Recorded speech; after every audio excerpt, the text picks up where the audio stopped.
until the third day when he came back, was reunited with his body, and was resurrected. Then I'm going to finish this. So, by which he, Christ, by his Spirit, went and preached unto the spirits in prison. The spirits in prison were the people who were living in sin, in the bondage and prison house of sin in the days of Noah. You and I are all in spiritual prison until we've been born again, right? If the truth shall make you free, you should be what? Free indeed. Verse 20. Which sometimes were disobedient. See, they were disobedient. When once in the long suffering of God waited in the days of who? That's when he preached. By his Spirit, through the prophet Noah, he preached the gospel. The gospel was the ark. The building the ark. The ark is Christ. Every nail he put in that wood was pointing to Christ, who would come and be crucified for his people on the cross. He's preaching the gospel. They rejected it. Only 8 souls believed it. Got in the boat. We're saved from the wrath of God. The ark is Christ, right? That's what that's talking about. Huh? Right. Right, so it's been a little while. While the ark was preparing, wherein few, that's 8 souls were saved by water. Yep. Does that help? Yes, it does. Okay. Another one, I think is when Jesus just resurrected, he tells Mary, or Mary Magdalene, I think it is, to not touch him because he ascended not yet to his Father. Right, right. Yep. My brethren that I Yep. have ascended unto my Father. What does that mean? Like, Yeah, that's John 20, verse 17. The touch there, it should be translated, don't hold on to me. The Greek word is hapto. That's used there. It doesn't mean don't physically make contact with me. Don't hold on to me. You have a job to do. Your job is to get up and go to tell my brethren, look, it's in the text, I've risen, and I'm going to my Father and your Father, and my God and your God. Go. You don't have time to be holding on to me. Go tell the brethren, right? John chapter 20, verse 17. She didn't want to leave, right? Right. And neither will we be, when he comes back. We won't want to, and we won't have to then. We won't have to. Right. Jesus, look at it. Here it is. Verse 15. John 20, 15. Jesus said unto her, Woman, why are you weeping? Who are you seeking? Whom seekest thou? She, supposing him to be the gardener, said unto him, Sir, if you've borne him thence, tell me where you've laid him, and I'll take him away. Jesus said unto her, Mary. She turned herself and said unto him, Rabboni, which is to say, Master. Jesus said unto her, Touch me not, right? That Greek word hapto, it means do not fasten, do not hold on to me. That's what that means. For I am not ascended to my Father, but go to my brethren. So you got a job to do.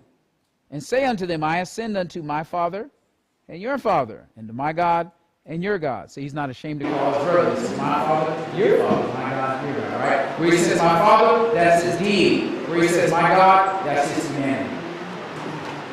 it's just the last one really quick. Okay. In Luke 16, verse 23, this is the parable of the rich man and Lazarus. The rich man says in verse 23 that because he lifted up his eyes, being indignant, and sees Abraham afar off, and Lazarus in his bosom. How is it? How? I just don't understand how the rich man sees Abraham's bosom and Lazarus there. How far off? Does that mean that they were in the same realm, just separated drastically, or like what? No, the rich man is literally in hell. Abraham's bosom is not Abraham. Abraham here is the symbol of God the Father. Okay? Abraham in the Bible is called the father of faith, isn't he? That's Romans chapter 4. Abraham is the symbol of the Father. You know, you go through the Bible and you see the term, the fathers, right? The fathers, raise your hand, you know what I'm talking about. The fathers, the patriarchs were a type and a symbol of God the Father, because God is He primarily reveals himself as what? A father, a progenitor, a begetter, a life giver. Abraham is a great type of God the Father. Abraham is the progenitor of all of the Jewish people, but ultimately he is the father of all true believers. Are we not the children of Abraham by faith? Right? So Abraham is the type of God the Father. So Lazarus was in the presence where it says Abraham's bosom. It means the close intimate proximity of God the Father. He's in heaven in the Father's presence, and the rich man is in hell on the wrath of God.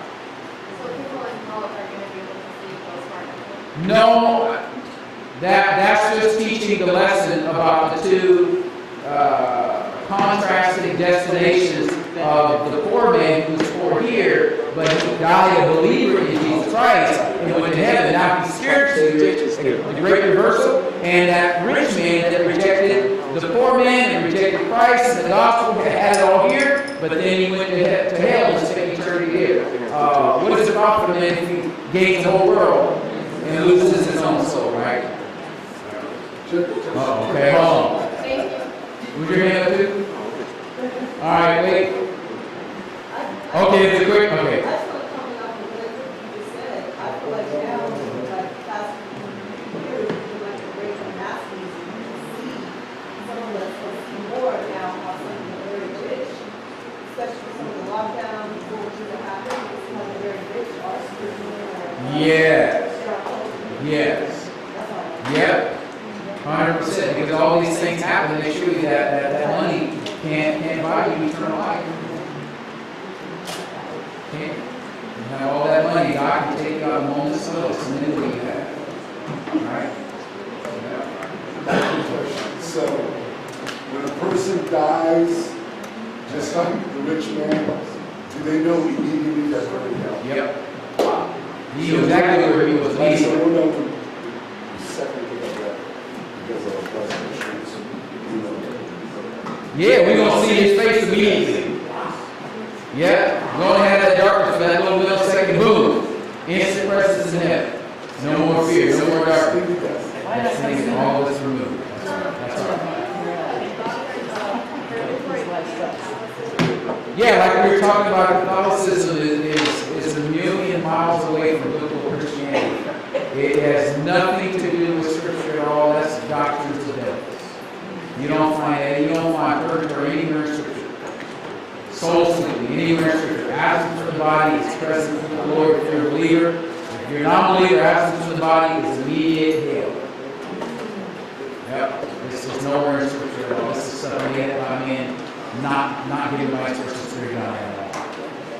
So all the saints that were saved before the crucifixion of Christ, they went directly to heaven? Yes. Remember, God, the Bible says, Jesus says, God is not the God of the dead, but the God of the what? The dead. Remember the transfiguration? Moses and Elijah showed up in glory. Yep. Straight to in glory. Right. Straight to heaven. Yes. Are you out of time or you got room for one more If question? it's real quick. It's not, I'll say it. It's not. If it's quick. Let's hear it. He said zero. We're out of time.